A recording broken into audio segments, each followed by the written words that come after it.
Welcome to the newest edition of Street Stories. I'm Don Ferfolia, website and social media coordinator.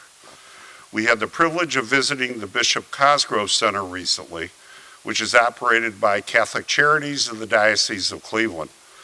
The center is a day facility serving the homeless in the city of Cleveland. They provide breakfast and lunch, the ability to shower and get cleaned up. Many of the donations of clothing to IMIN ministry find their way to the Cosgrove Center. The clothing is displayed in a store-like setting, allowing the individuals to shop for clothing and other items that they need. Volunteers from IMIN ministry assist in the operation of the store. They also provide bags of food which are distributed in various centers around the city. IMIN ministry also helps with that distribution. A regular day has them serving 250 homeless and poverty-stricken individuals. Deacon Lou, founder and CEO of IMIN ministry, actually began the operation of the center at the Cosgrove Center 8 years ago. In the first part of this video, he sits and talks with Father Walt Jenne, longtime director of Catholic Charities, and Pastor Emeritus of St. Basil the Great Parish. Father Walt was instrumental, along with Deacon Lou, in the creation of IMIN ministry. The second half of this video is very special. Stephanie Baka, assistant music director at St. Basil the Great, performs a song that she composed exclusively for IMIN ministry. I guarantee you'll be hearing "I Will Serve" many times in the future as you continue to watch our Street Stories series. We are blessed to have her as a part of the IMIN ministry media production team. Thank you for watching this video. We'll be posting part 2 of our visit to the Cosgrove Center in the next few days. As always, thank you for your continued support of IMIN ministry. Hello, I'm Deacon Lou, and this is my dear friend, Father Walt Jenne. And we're here today as another street story. And what we're celebrating today is that it's been about 8 years since the early days of IMIN ministry. And I asked Father Walt to join in on this podcast because 8 years ago, I approached him and talked about this idea. And not only did he say yes, but got behind it in a big, big way, and has been a great supporter of IMIN ministry for these past 8 years. And we're here at the Bishop Cosgrove Center, which is part of Catholic Charities. So Father Walt had been at Catholic Charities for 20 years, so he's very familiar with Catholic Charities, Bishop Cosgrove. But we started our first services at IMIN ministry, actually started here at the Bishop Cosgrove Center, and we've been working with them now for the last 8.5 years with all these wonderful people. So, Father Walt, thanks for being here, and You're welcome. Thanks for being on this journey with us. You're welcome. Yeah. Deacon Lou came to me 8 years ago, I guess. It's hard to believe time has gone so quickly, and he had a plan for what he would like to do with IMIN ministry, and I looked at it, and it made a great deal of sense to me as just a way to serve people who are struggling out there. And I don't think most people are aware of the fact, and it's not a criticism, it's just a fact, I believe, aware of, just how many people in our community, and certainly well beyond our community, are really struggling at this time, and COVID doesn't help anything with that, are struggling just to make it day to day with the basic essentials of life, such as food, such as housing, such as furniture, such as clothing, and a lot of other things too that people are in need of. So IMIN ministry has really kind of gone beyond what Deacon Lou originally designed, and has expanded into making lots of contacts with people and organizations, such as this, and continue to grow the relationships. And he can fill you in on that better than I can. But it's been an amazing story, and a few short years, it's really grown and developed into something special, serving people that I don't think most people are even aware of that are in need. Thanks, Father Walt. The idea of need is redefined each and every day, and as we're here at Bishop Cosgrove Center, they refer emergency cases to us. So over the years, we've done over 210 emergency assistance cases. Each family is probably, on average, 4 families, so over 800 people. And each one of those cases referred somebody else to us. So Bishop Cosgrove, through those referrals to us, have served thousands of people. And these are cases in which people are struggling. And so we just have the privilege each and every day. We have in front of us our wonderful donors. This is something was presented the other day, that we have a donor that makes these. So it's a blanket, it's a book, it's a teddy bear for kids. And when we deliver Christ Child Society beds or when we're working with young families, we offer these types of things to the young children. And then we have books that we distribute. We do 300 books a month that comes from the Literacy Cooperative. And we do book distribution for preschool young people. And so as Father Walt said, the need is much different.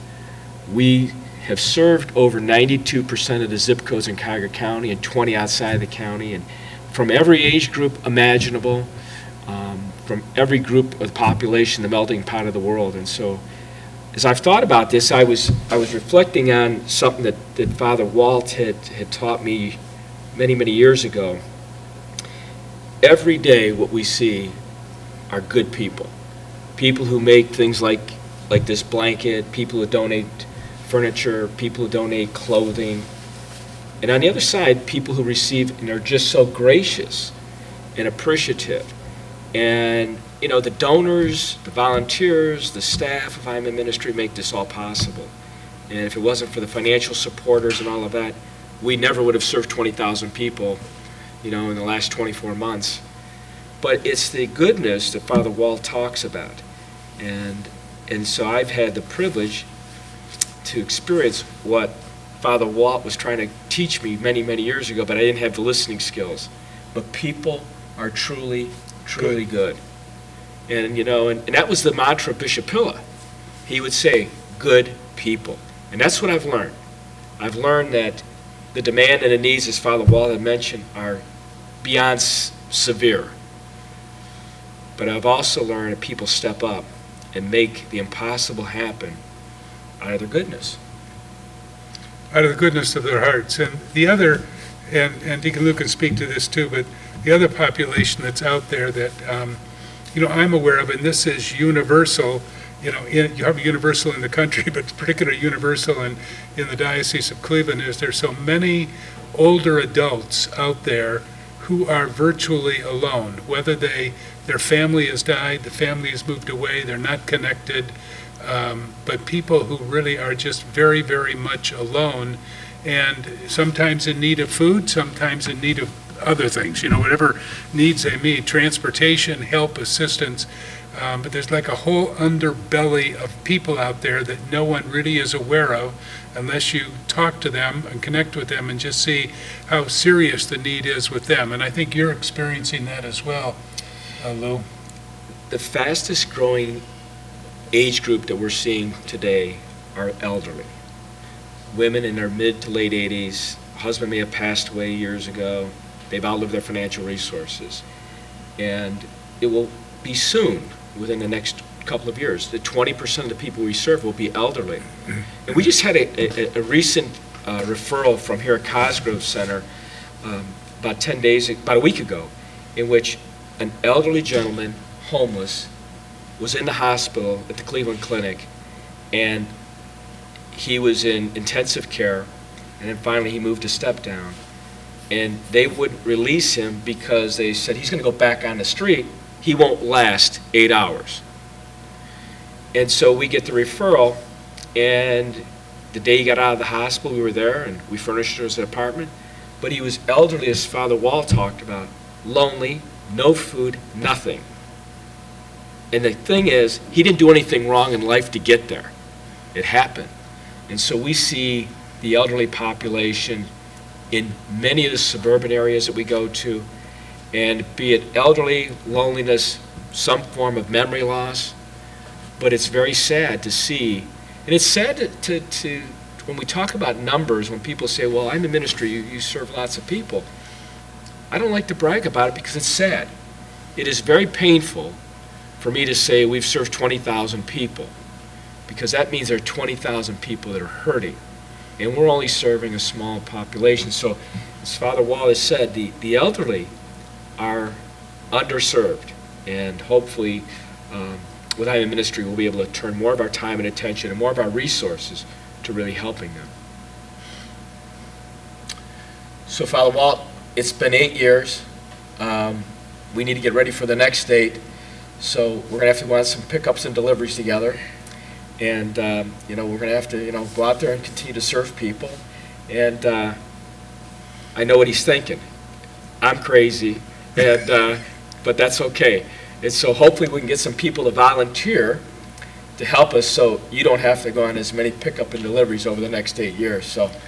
Yeah, volunteers are kind of the heart of IMIN Ministry.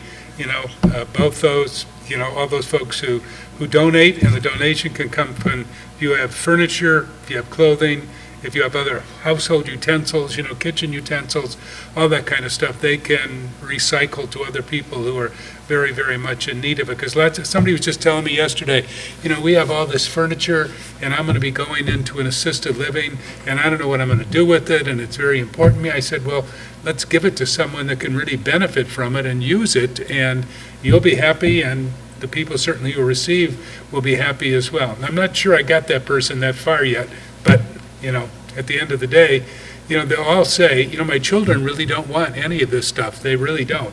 And I said, well, they don't need it, and they don't want just to fill their house with more things that they don't need. So I think a lot of people experience that, and it's just a great opportunity for those of you that are downsizing, thinking of the future, and that's important to do that. That's what a lot of people never do, and it needs to be done. I need to do it myself.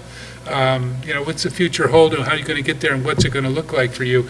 You can have some part in that process of getting there. So whatever you can do, and volunteering to help, Deacon Lou can tell you where to go and how to help, and there's just lots of need out there. And of course, that is added on top of whatever kind of monetary support you can provide. Time in ministry really and truly makes a difference for everything that they do. Well, thank you, Father Walt. You can go to our website and find out more about what we do and how to get involved in being a volunteer. And Father Walt, thanks for the last 8 years. Appreciate it. Thank you, Lou, for all you do. And you can go on that pickup, by the way, the one you're arranging. Yeah. Why don't you take the lead and go out and do that pickup, okay? I could do that. I don't know if my back would like it, but I could do it. Good. I'll take Althea with me. You're in good hands then. It'll go well then. Rick, we're going to lift furniture, Althea. Okay. You're going to get the heavy part. Good.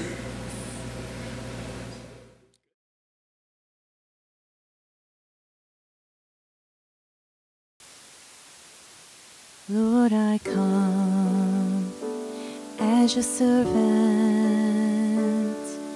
to be your hands and feet. Guide me, Lord, you've shown the way. I'll be your heart to all I need.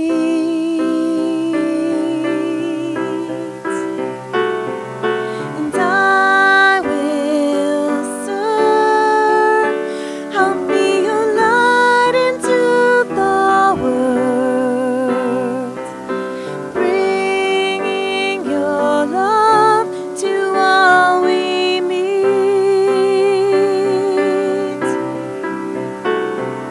And I will serve.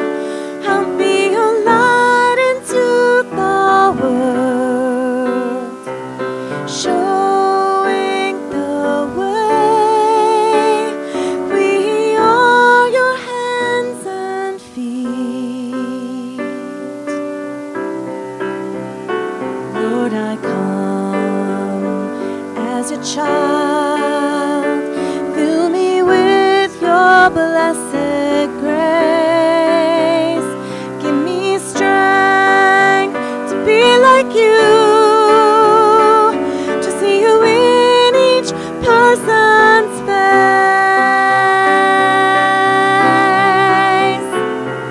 And I will serve. I'll be your light into the world, bringing